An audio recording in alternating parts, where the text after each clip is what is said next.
Oke, Assalamualaikum warahmatullahi wabarakatuh. Hello everyone.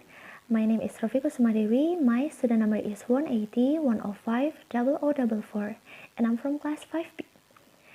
On this occasion, I'm going to tell you about my hometown. And without wasting any time, so let's get started. Okay, so on the first slide, I'm going to show you about the map location of Gombong. Gombong is the second largest city after Kebumen City, and it is located about 22 kilometers from the central of Kebumen. Its area is 29.48 cubic kilometers with a population of 76,549 people. So I can say that the population is really much. Okay, so now let's move to the next slide. So on this slide, I'm going to talk about things that are popular in Gombong. And for number one, I have Van der Wijch Fort. So Van der Wijch Fort is a Dutch East Indies fortress that was built in 18th centuries, it's about more than 200 years ago. Pretty old, but good. And what makes this fortress unique is because this fortress is the one and only fortress that has octagonal shape in Indonesia. So yeah, this is very unique. Furthermore, there is one unique destination in Gombong, namely Rumah Marta Tilaar. In this Empire-style house, which was built in 1920, is the childhood home of Mrs. Marta Tilaar.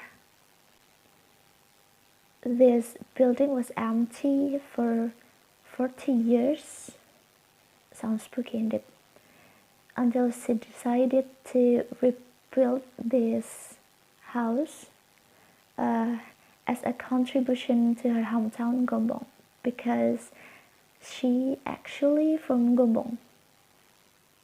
And now this house is used as a cultural house and a cafe. And not only famous for its historical places, Gombong is also famous for its local food or snacks.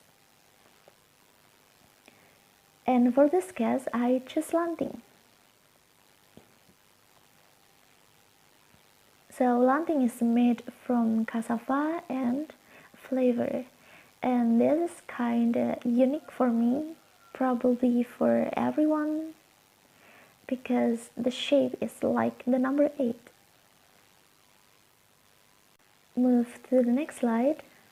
So on this slide, I'm going to share my personal thoughts about my hometown, Gombong. Gombong is a small town with a strategic location.